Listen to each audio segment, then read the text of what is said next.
Sorry about that, folks. Got a phone call. Anyway, where I left off, the two guys voted to give us the exception to let us build closer, to let us finish rebuilding at the original location that was too close to the road. One guy voted against. And then, other problems.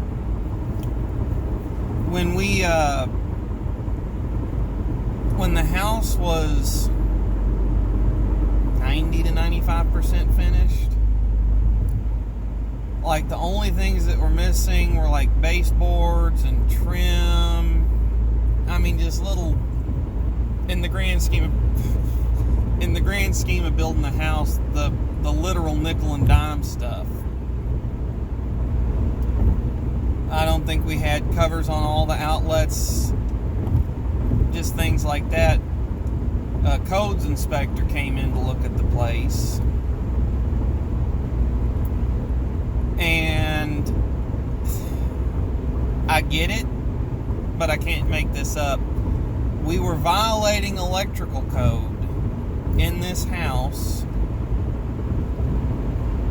by not having a wall out or a 120 outlet in the island in the kitchen.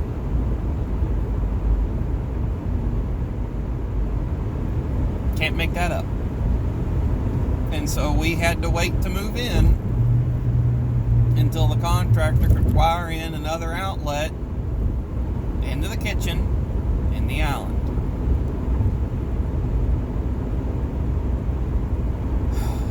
Now, I went through all that to say this. I understand building codes, what they're supposed to do. They're supposed to protect consumers against shoddy workmanship and corner cutting. Case in point,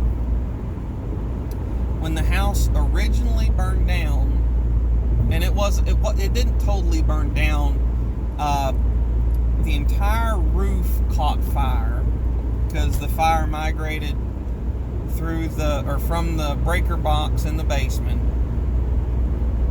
up to the living room and then into the attic and went through the whole attic and burnt up all the trusses. But the majority of the main floor of the house didn't catch fire. It was just smoke and water damage. So part of that house was actually reused in the new construction. All the studs and subfloor, it was just sealed and reused.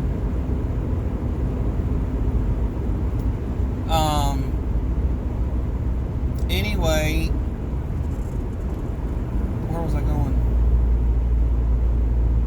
Shoot. I lost my train of thought. So anyway, they cut the house up on the foundation, took out what was damaged, and then rebuilt it. Oh yeah, I remember where I was going. Well, when they started gutting the burnt up, fire damaged wood out of the house, the house was originally brick. They noticed that there were no masonry anchors in it. And what that is, it's a L-shaped bracket that you cast into the cement in the brickwork to maintain stability of the outer brick walls with the interior walls, the interior studs. House being built in 1967, there weren't a ton of building codes. There weren't the inspector or codes enforcement that there are today. The house didn't have that. So once the roof was off of the house, you could go up to the wall, the exterior brick wall, and rock it back and forth a little bit. And the contractor said, look, I can fix it back the way it was, but But at any point during the construction, during the rebuild process, an accident could happen where I knock this wall over. And, someone could get hurt during that. A wind could come and knock it down when we're not here. Whatever. And that was due to no building codes at the time, or little enforcement on building codes at the time. That I'm not sure which. So I get it from that perspective, because if building codes had been a thing and the house had been built up to code, now we could still have a brick house with the original brick. Well, so all the brick had to come off the house for safety's sake, and because we didn't want to end up having the house fall apart halfway through the rebuild, or even closer than that through the rebuild. And so we just went with vinyl siding. And I'm happy with the way it looks. And since we're out in the boonies, you don't have to worry about the exterior noise coming through the walls, because there's not really a lot of noise. You might hear occasionally a loud truck or four-wheeler out on some of the off-road trails that are within a mile and a half of my house. You might hear one of those guys with straight pipes getting a little silly, or on the main county road that runs through there. But most times you hear absolutely nothing in that house, and a lot of times you don't even hear cars when you're sitting out on the front porch in the summertime. So there wasn't a loss there, but it definitely cost a lot more money to tear that down, get rid of the brick, and buy all the vinyl necessary to cover the house. Well, so I get code enforcement from that perspective, because also if there had been any sort of a failure in that brick, or the ground had shifted, that brick's veneer, which is what it was essentially, could have just fallen right off the house. So I mean, it's a good thing that we caught it, and I understand code enforcement from that perspective. But adding one electrical outlet to an island, which was a major pain in the butt for them to do,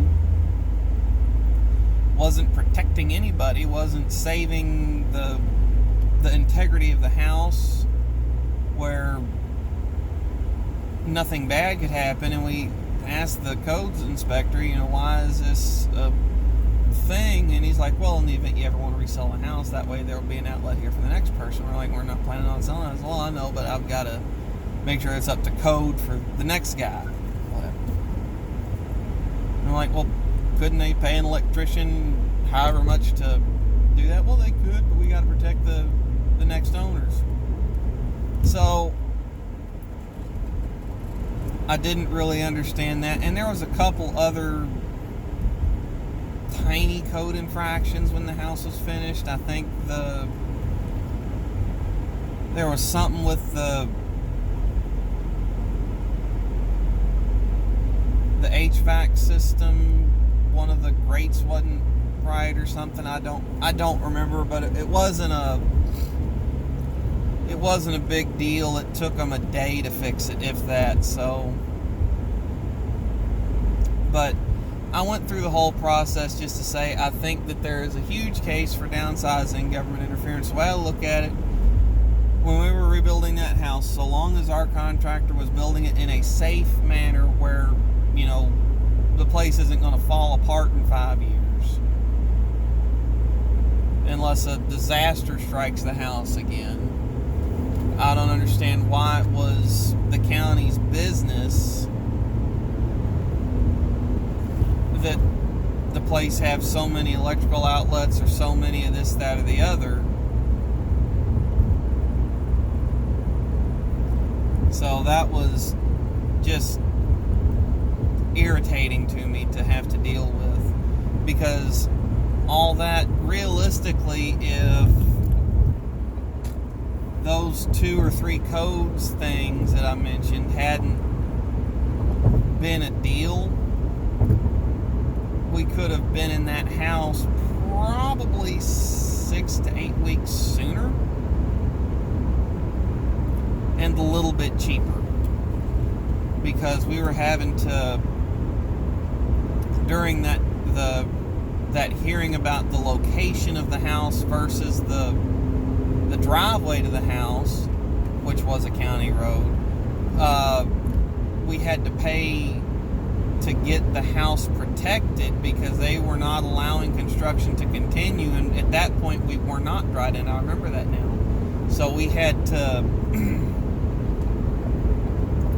plastic wrap the whole house. We didn't have a roof on it the whole way through. We didn't have siding on it in places, so we had to plastic wrap everything to keep from getting water damage everywhere. And construction stopped there for 4 or 5 weeks waiting on this hearing, because there was one time we were getting ready to go, and then one of the guys like, I ain't gonna be in today.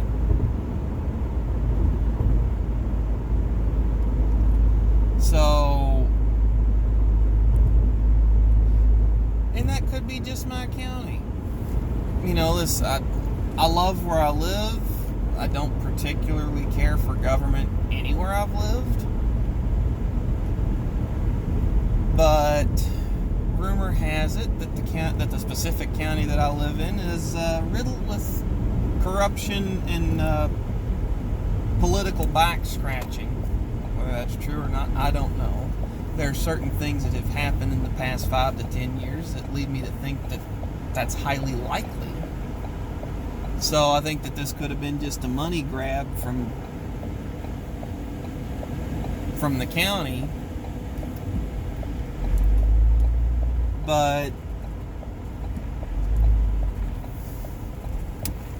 I don't think that a house being 15 feet closer to the road on a dead-end driveway was hurting anything. And when I say dead end, when you go down that driveway, here is exactly everything you can get to.